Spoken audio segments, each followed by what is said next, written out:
Kita sekarang sedang berada di lapangan Banca, Nagari Seribu Rumah Gadang, yaitu lapangan yang sangat legendaris di Sungai Pagu.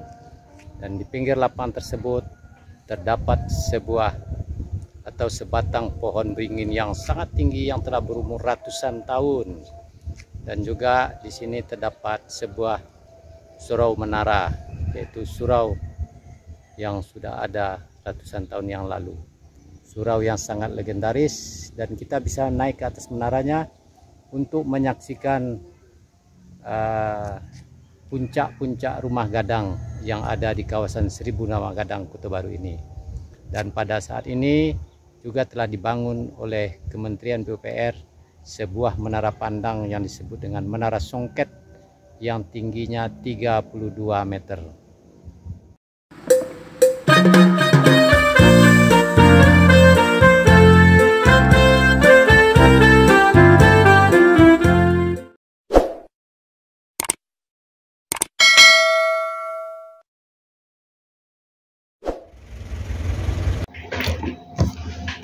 Assalamualaikum, ondeh mandeh, rancak bana.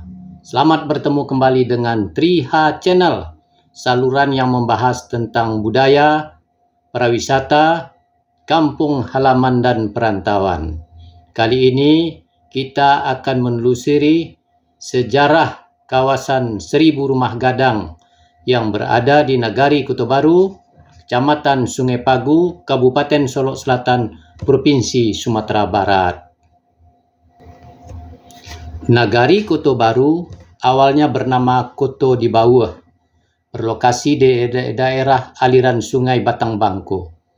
Dahulunya di daerah aliran Sungai Batang Bangko ini terdapat 4 buah pemukiman yang dinamakan Koto, yaitu 1. Kapalo Koto Kapau, Koto Baringin, Koto Bira, dan Koto di Bawah. Karena Koto di Bawah lokasinya terdapat di bagian paling hilir Sungai Batang Bangko, makanya dinamakan Koto di Bawah, termasuk ke dalam wilayah Kesatuan Adat Sungai Pagu. Sekitar abad ke-17 Masehi, Koto di Bawah menjadi sebuah nagari menurut adat yang diberi nama Koto Baru.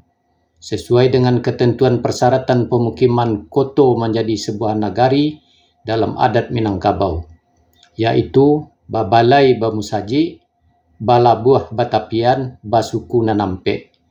Yang dimaksud dengan nagari nan Ampe di Minangkabau awal mulanya adalah taratak mulo dihuni banamo kampuang, dari kampuang menjadi koto, dari koto menjadi nagari. Semua persyaratan pemekaran telah dipenuhi oleh Koto di Bawah, maka Koto di Bawah dimekarkan menjadi Nagari Kota Baru. Dalam memenuhi persyaratan menjadi nagari tersebut, kemudian setiap kaum berusaha membuat rumah gadang kaumnya dengan bermacam tipologi sesuai dengan asal-usul dan latar belakang kaum pemiliknya, yang dilengkapi juga dengan balai adat dan masjid. Berikut surau. Koto di Bawah telah menjadi Nagari Kota Baru. Di dalamnya terdapat 9 suku, 11 orang muncak penghulu, dan 68 gelar penghulu.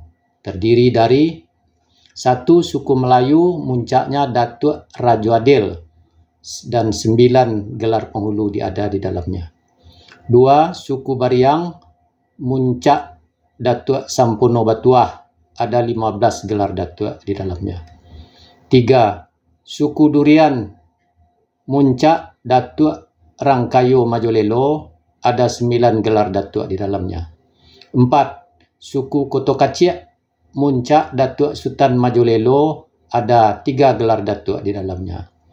5 suku Panai Tiga Ibu, Panai Lundang, muncaknya Datuk Rajo Pahlawan, 6 gelar datuk ada di dalamnya. Panai Tengah, muncak penghulunya Datuk Rajo Penghulu, ada 4 gelar datuk di dalamnya.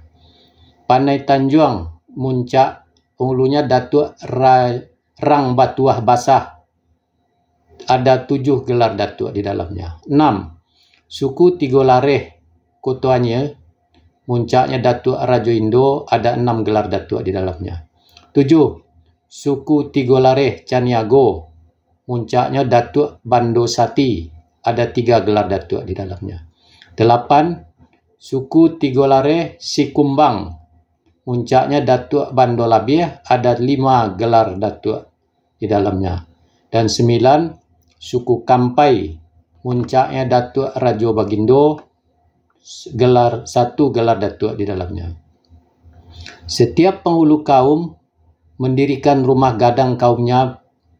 Pada awalnya jumlah rumah gadang di negari Kota Baru sama dengan jumlah penghulu kaum yang ada.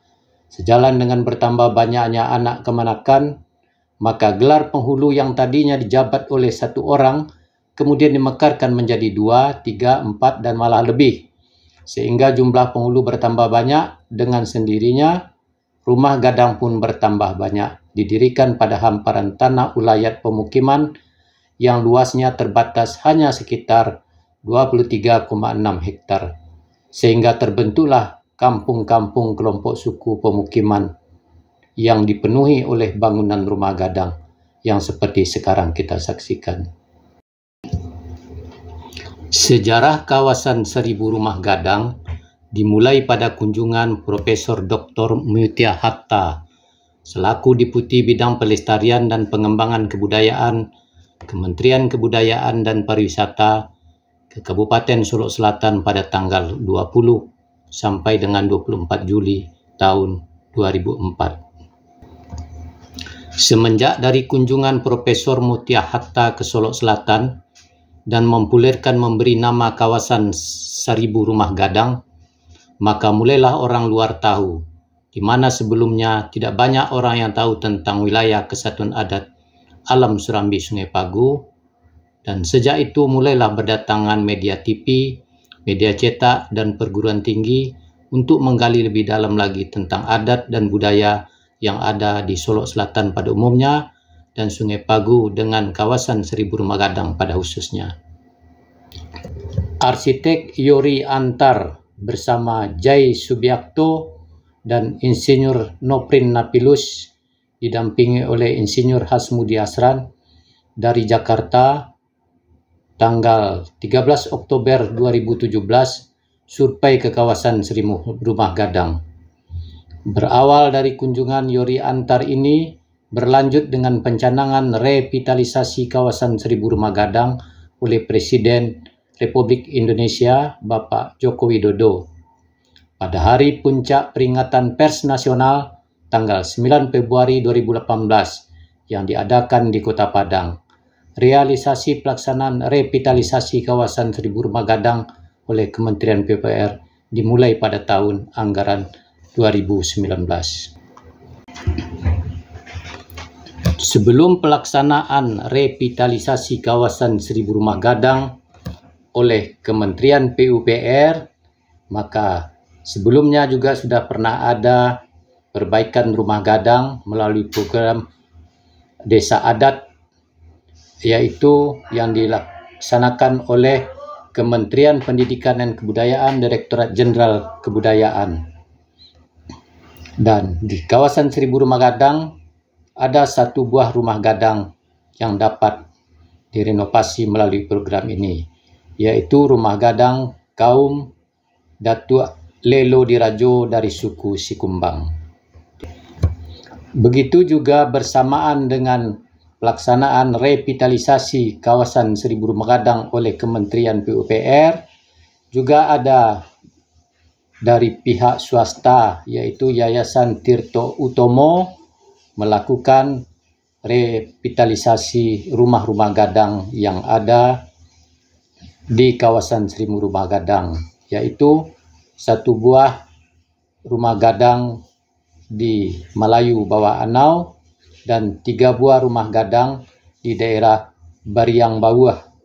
Dan rumah gadang tersebut bisa kita bedakan dari warna atapnya. Rumah gadang yang direnovasi oleh Kementerian PUPR dengan program revitalisasi kawasan 1000 rumah gadang, atapnya adalah berupa seng yang masih baru berwarna mengkilat. Sedangkan yang dilaksanakan oleh Kementerian Pendidikan dan Kebudayaan, Direktorat Jenderal Kebudayaan, yaitu warna atapnya yaitu warna biru.